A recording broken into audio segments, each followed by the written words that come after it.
Recording start करायची राहिली होती. ठीक आहे, नेव्हर माइंड. तर एक खूप चांगली बुक आहे गुरुदेवांची. मी ती करंटली वाचत आहे. त्याचं टायटल आहे बोलिये लेकिन इस तरह. हिंदीमध्ये आहे.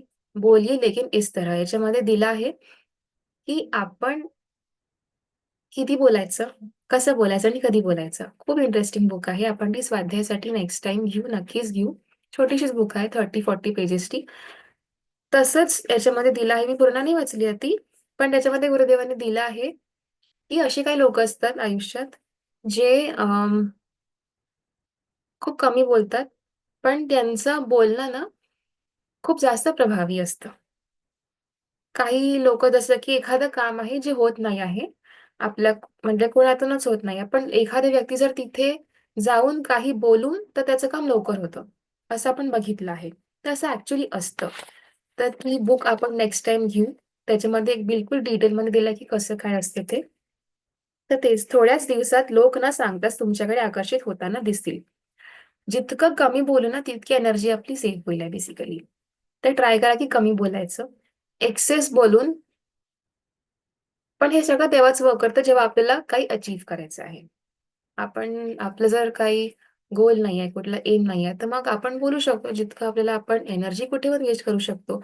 पण आपला कुठला गोल आहे असं आपल्याला वाटत आहे, की आपल्याला काही चांगली गोष्ट करायची आहे किंवा काही चांगलं आपल्याला स्वतःला डेव्हलप करायचं, तर आपल्याला हे सगळं काही करावं लागेल आहे. तर मोस्ट इम्पोर्टंट थिंग की आपण जितकं कमी बोलू, तितकी एनर्जी वाचेल आहे आणि तितकं आपण चांगलं करू शकतो.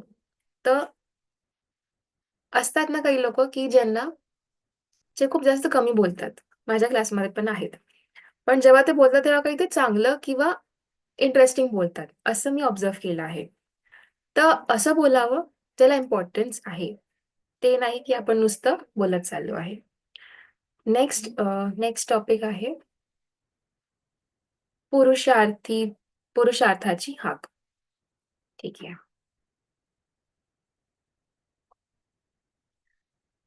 साहसाने आम्हाला आवाहन केले आहे.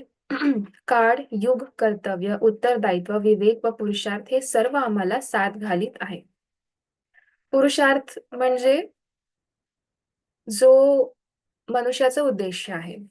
मनुष्याचा उद्देश आहे चांगले कर्म करणं, चांगल्या गोष्टींना साथ देणं किंवा म्हणू शकतो आपण पर्पज ऑफ ह्युमन बीइंग. ज्याच्यासाठी आपण इथे आलो आहोत, तो पर्पज. काळ, युग, कर्तव्य, उत्तरदायित्व, विवेक व पुरुषार्थ हे सर्व आम्हाला साथ घालीत आहे. या हाकेकडे दुर्लक्ष करता येणार नाही. आत्म पुन्हा काही बोलायचंय का? ठीक आहे.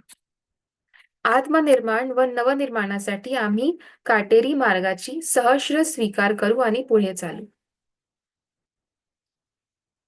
लोक काय म्हणतात आणि काय करतात याची काळजी का करावी? आत्मा हाच आत आत्मा हाच आमच्या मार्गदर्शनासाठी पुरेसा आहे. जसं की इथे लिहिलं आहे की खूप इम्पोर्टंट लाईन आहे, की आत्मा हाच आमच्या मार्गदर्शनासाठी पुरेसा आहे. कधी-कधी काय होतं, की आपण दुसऱ्यांच्या डिसिजन्सवर जास्त डिपेंडंट असतो, की जर त्यांनी काय म्हटलं तर आपण आपला डिसिजन चेंज करतो. पण ॲक्चुअली काय असतं, की आपला आत्माच आपल्याला सगळं काही सांगत असतं.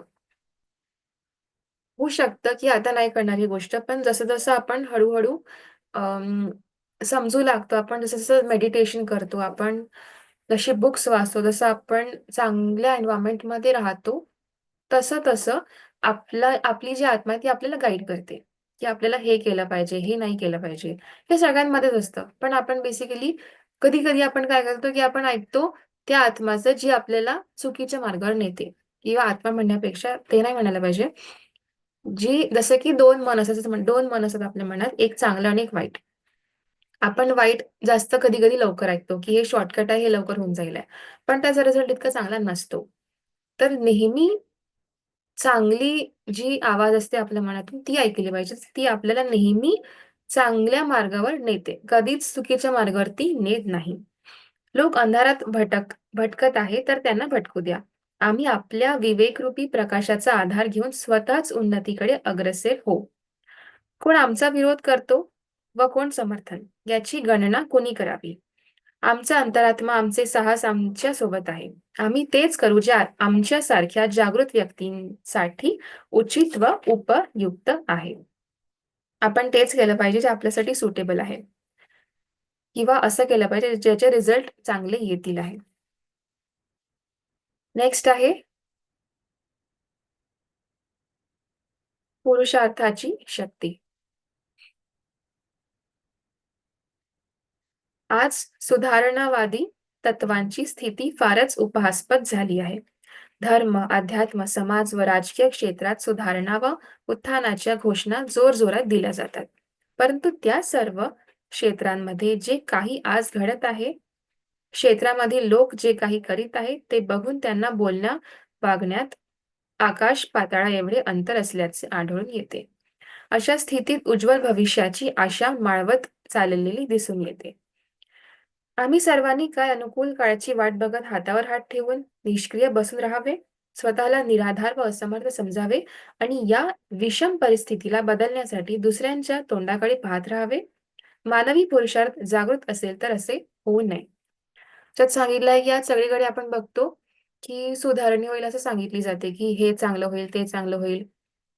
खूप चांगलं एक्झाम्पल आहे की जेव्हा बोटिंग किंवा जेव्हा इलेक्शन असतात, तेव्हा आपण बघतो काय सिच्युएशन असते. पण ते कधीच पूर्ण होत नाही किंवा होत असेल तरी ते पूर्ण वेळ चालत नाही. हे फक्त एक एक्झाम्पल आहे. हे खूप साऱ्या गोष्टींची वेरी करू शकतं, की जितकं बोलतो तितकं होत नाही. पण ॲक्चुअली इम्पोर्टन्स आहे की जितकं आपण करतो त्याला जास्त इम्पोर्टन्स आहे. तर म्हणून हातावर हात ठेवून बसण्यापेक्षा सगळ्यात पहिले आपण स्वतःला घडवलं पाहिजे. स्वतःमध्ये चांगल्या गोष्टी आणल्या पाहिजे आणि मग न बोलता गेलं पाहिजे. मला असं वाटतं. व्हेरी करू शकतात सगळ्यांसाठी. जितकं आपण न बोलता करतो ना, तितकं काम चांगलं होतं. हे ना, हे आपण सगळ्यांनी ऑब्झर्व्ह केलं असेल आहे. तर नेक्स्ट टॉपिक आहे भटकू नका.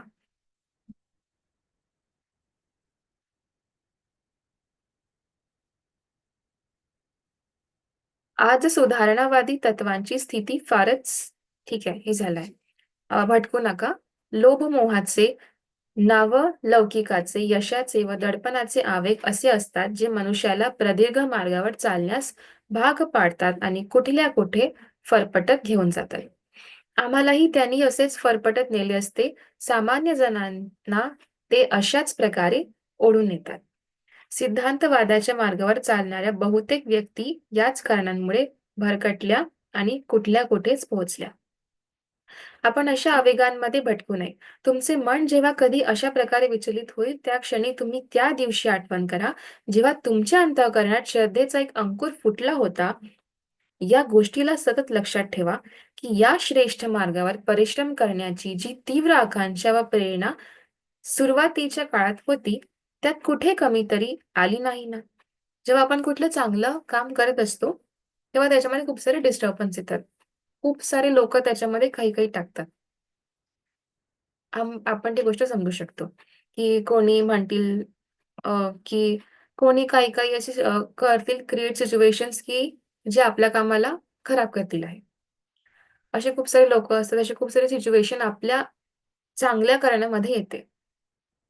पण काही-काही लोकं काय असतात, त्या त्याच्यामध्ये वाहून जातात. जसं की लोभ-मोह. लोभ आहे ना कुठल्या गोष्टीचा, की आपण शॉर्टकटनी जाऊ शकतो आपल्या रस्त्यापर्यंत. तर मग आपण लाँग कशाला घ्यायचा? पण शॉर्टकट जर चुकीचा असेल आहे, तर आपण चुकीच्या मार्गावर गेलं समजू. अशा खूप साऱ्या गोष्टी आहेत किंवा कुठली गोष्ट जी जसं की चोरी असते किंवा कुणाला काही वाईट करून कोणाचं वाईट म्हणून आपण जर ती गोष्ट अचीव्ह केली, तर त्याला काही व्हॅल्यू नसते. व्हॅल्यू असते, की आपण ती गोष्ट किती हॉनेस्टीनी, किती जेन्युइनली, किती एफर्ट्सनी आपण ती अचीव्ह केलं आहे. त्याला व्हॅल्यू असतो. तर म्हणून भटकू नये आणि चांगल्या मार्गाने चालत जावं.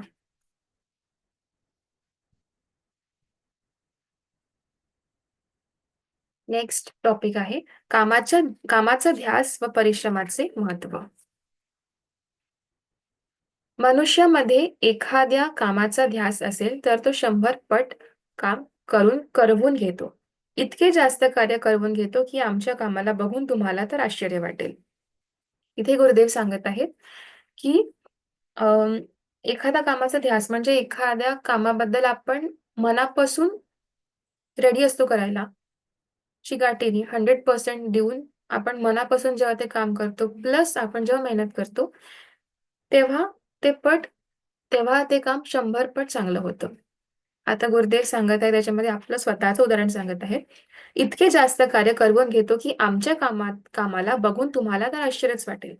इतक्या विराट प्रमाणात सत्य साहित्य लिहिण्यापासून ते इतकी विशाल संघटना उभी करण्यापर्यंत व इतकी प्रचंड क्रांती करण्यापासून ते एवढा मोठा आश्रम पर्यंतची जी कामे सुरू करण्यात आली, ती कशी पूर्ण झाली? हाच कामाचा ध्यास व हेच परिश्रमाचे फळ आहे. आपण बघतो की एक पेज आपल्याला वाचायला किती वेळ लागतो. जसं की अ, जर आपल्याला जर मला वाटतं दीपाली दीदींनी एक सेशनमध्ये सांगितलं होतं, की जर आपल्याला सांगितलं असतं, की तुम्ही या टॉपिकवर मला वाटतं ते विज्ञानाने अध्यात्माचा समन्वय ही वाली बुक होती. जर आपल्याला कोणी म्हटलं, तर आपण त्याच्यामध्ये फक्त एकच लाईन लिहू किंवा 3-4 लाईन लिहू. गुरुदेवांनी त्याच्यावर अख्खी पुस्तक लिहिली आहे. तर किती डिफिकल्ट गोष्ट असेल आहे, पण त्यांच्यासाठी ती ईझी होती. कारण की ईझी म्हणण्यापेक्षा त्यांनी स्वतःला तितकं त्यांनी स्वतः तिथे त्याच्यामध्ये त्यांनी मेहनत टाकली होती. त्यांनी खूप जास्त मेहनत करून, साधना करून, तितकं त्यांनी एफर्ट्स टाकले म्हणून त्यांच्याकडून ते अ, गायत्री मातेनी करून घेतलं. आपण हे म्हणू शकतो. हे बरोबर आहे. तर जितकी साधना आपण टाकतो, जितकं परिश्रम, जितकं मनापासून आपण कुठली गोष्ट जर केली, तर ती गोष्ट अशी निघून येते, जो कोणी विचार पण नाही करू शकत. जर कुठल्या माणसाला ती गोष्ट कठीण वाटते, पण जर ती आपण 100% देऊन केली, तर ते पूर्ण होईल.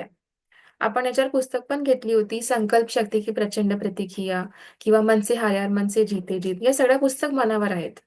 पूर्ण आपला कंट्रोल जर मनावर असला, तर आपण कुठली पण गोष्ट करू शकतो. हे याच्यामध्ये गुरुदेवांनी एक्झाम्पल देऊन सांगितलं आहे.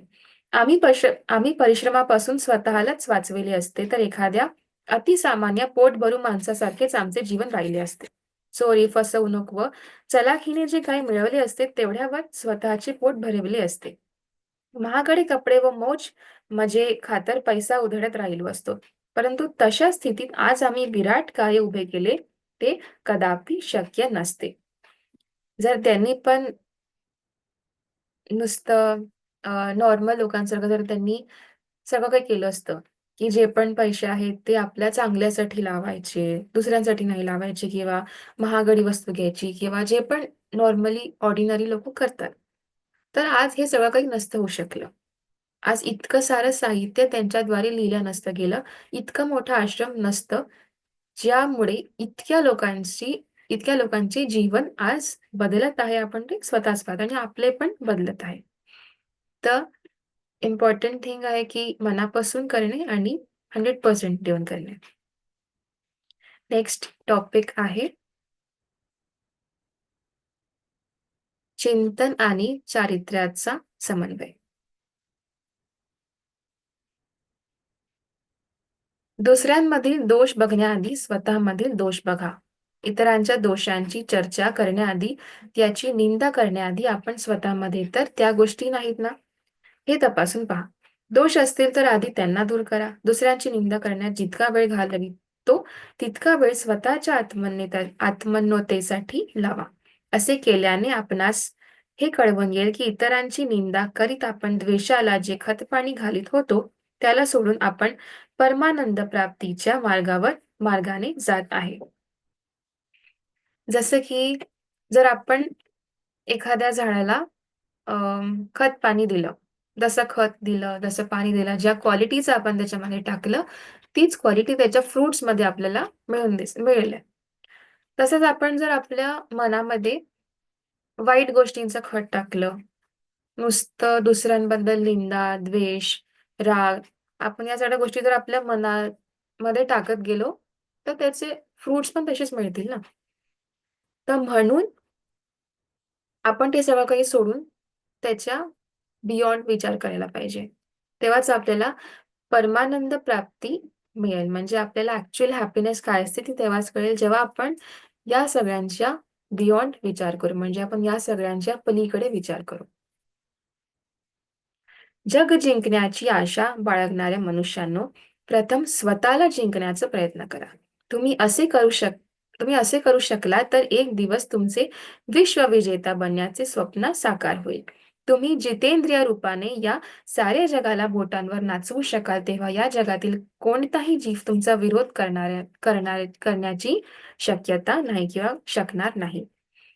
तर याच्यामध्ये एंडमध्ये लिहिलं आहे, की आपल्याला प्रत्येक गोष्टी हवं असते. म्हणजे आपल्याला असं असतं, की आपल्याला हे पण पाहिजे, ते पण पाहिजे किंवा आपण नॉर्मल वेनी पण घेऊ शकतो, की आपल्याला असं वाटतं, की आपल्याकडे सगळी गोष्ट असायला पाहिजे, जी नेसेसरी आहे किंवा किंवा आपण नेहमी जिंकायला पाहिजे. असं वाटतं ना कधी-कधी, की आपल्याला पण हे चांगलं कोणी अप्रिशिएट केलं पाहिजे, कोणी काही केलं पाहिजे. पण सगळ्यात पहिले आपल्याला स्वतःशी जिंकावं लागेल आहे. गुरुदेवांनी इतके सारे पुस्तकं लिहिले, तर त्यांना नसेल वाटलं, की मी पण थोडंसं रेस्ट करून घेतो. काही उद्या वगैरे लिहिलं आहे किंवा काही स्वतःसाठी खर्च करतो. त्यांच्या मनात नसेल आलं काही गोष्टी. होऊ शकतं आलं असेल, होऊ शकतं नाही पण आलं असेल आहे. पण त्यांनी काय चूज केलं? त्यांनी हे चूज केलं, की मला लोकांसाठी लिहायचंय. मला स्वतःवर जिंकायचंय. म्हणजे त्यांनी स्वतःच्या विचारांवर विजय प्राप्त केली. जे पण निगेटिव्ह लोकं होते आसपास त्यांनी दूर केलं आणि त्यांनी स्वतःच ऐकलं. तर त्यांनी स्वतःवर सगळ्यात पहिले विजेता प्राप्त केली. मग त्यांनी ते कार्य केलं जे लोकांसाठी चांगलं होतं. तर सगळ्यात पहिले आपल्याला स्वतःच्या विचारावर जिंकावं लागेल आहे. जे पण आपल्या मनात निगेटिव्ह गोष्टी असतात, प्रत्येकाच्या मनात असतात. आपल्याला सगळं ते बाहेर आधी काढावं लागेल आहे. मग आपण काही चांगलं करू शकतो. तर आज आपण इतकंच टॉपिक्स कव्हर करू. ॲक्चुअली हे खूप सारे टॉपिक्स होते, खूप शॉर्ट होते. ते एकदा रिवाईज करून घेऊ, की आपण काय-काय वाचलं. सगळ्यात पहिले दुःखद आठवणींना विसरा. म्हणजे ज्या पण आपल्या मनात वाईट गोष्टी आपण सगळ्यांना विसरू आणि चांगल्या गोष्टींसाठी आपण आपल्या मनात जागा करू. दुसरं आहे सुख-दुःखांवर समा समा स स्वामित्व. म्हणजे सुख असो किंवा दुःख असो, आपण नेहमी न्यूट्रल राहायला पाहिजे. जर आपण कंट्रोल करू शकलो आपल्या इमोशन्सला, तर आपल्याला बॅलन्स करायला खूप सोपं पडतं. मग होतं बोला कमी आणि काम करा जास्त. बोलण्यात खूप एनर्जी वेस्ट होते. जितकं बोलू तितकं एनर्जी चालली जाईल. जर ती एनर्जी आपण कुठल्या चांगल्या कामात लावली, तर खूप काही चांगलं होऊ शकतं. पुरुषार्थाची हाक. आपला आत्माच आपल्याला नेहमी चांगला मार्ग दाखवतो. फक्त फरक आहे, की आपण त्याचं ऐकतो की नाही ऐकत. तर आपण नेहमी त्याचं ऐकायला पाहिजे आणि नेहमी आपण चांगल्या गोष्टींना अटेम्प्ट केलं पाहिजे. पुरुषार्थाची शक्ती. नेहमी कमी बोलून काम जास्त केलं पाहिजे. म्हणजे हे 2 टॉपिक सिमिलर आहेत. त्याच्यामध्ये दिलं आहे, की आपण घोषणा करून नुसतं जोरजोरात बोलून काही होत नाही. आपण जर केलं, तर ते सक्सेस होईल आहे. मग होता भटकू नका. लोभ, मोह, माया, अहंकार जे पण आपल्यामध्ये आहे किंवा जे पण आहे, त्याच्यासोबत आपल्याला नाही जायचंय. आपल्याला चांगल्या मार्गावर जायचंय. तर ते सगळं काही विसरून आपण समोर जायचं. नेक्स्ट आहे कामाचा ध्यास व परिश्रमाचे महत्त्व. जसं आपण डिस्कस केलं आता, की जितकं आपण कुठलं पण काम मनापासून करू किंवा जितकं आपण परिश्रम करू, जितकं आपण हार्ड वर्क, जितकं आपण स्मार्ट वर्क करू, तितकंच ते वर्कआउट होईल आहे. आणि लास्ट टॉपिक आहे आजचा, चिंतन आणि चारित्र्याचे समन्वय. म्हणजे दुसऱ्यांची निंदा न करता किंवा वाईट गोष्टीला खतपाणी न देता आपल्या मनात आपण चांगल्या गोष्टींना खतपाणी द्यायला पाहिजे. तर आपण विश्वविजेता बनण्याचे स्वप्न म्हणजे जे आपण विचार करू ते होईल. पण सगळ्यात पहिले आपण स्वतःशी जिंकलं पाहिजे. है ना? सगळ्यात डिफिकल्ट गोष्ट आहे की स्वतःशी जिंकणं. आळस आपल्याकडून निघाला पाहिजे. आळस असतो किंवा जे पण आपण एक्सेस आपण जे जास्त बोलतो किंवा आपण जे पण एनर्जी वेस्ट करतो, जर आपण ते सगळं काही रिस्टोअर करून ती एनर्जी स्वतःसाठी लावली, तर आपण ऑलरेडी विनर आहे. तर मग बाकी तर आपण इझिली करू शकतो. तर आजचं हे टॉपिक होतं. अजून 1 दिवस लागेल आहे. मग ही बुक पूर्ण होऊन जाईल आहे. तर खूप चांगली बुक आहे धीर धरा. सगळ्यांनी वाचली पाहिजे. खूप ईझी लँग्वेजमध्ये दिली आहे. हिंदी, इंग्लिश आणि मराठीमध्ये तिन्ही लँग्वेजमध्ये अवेलेबल आहे. तर आपल्याकडे अजून 5 मिनिटं आहेत. तर कोणाला काही बोलायचं आहे किंवा कोणाला काही ॲड करायचं आहे किंवा कोणाला काही चांगलं वाटलं किंवा चांगलं नाही वाटलं, तर तुम्ही ते पण शेअर करू शकता.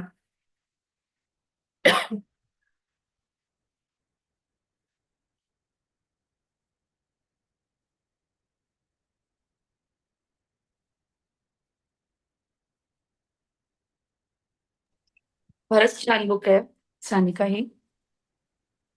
आणि आजचा पण स्वाध्याय खूप छान झाला आणि खरं तर सोनालीने सुरू केली. बरं झालं आपण एक मराठी पण घेतली मधामध्ये. हो, हो. म्हणजे जर कोणाला म्हणजे स्वाध्याय घ्यायचा आहे, पण लँग्वेज बॅरियर आहे. हं, हं, हं.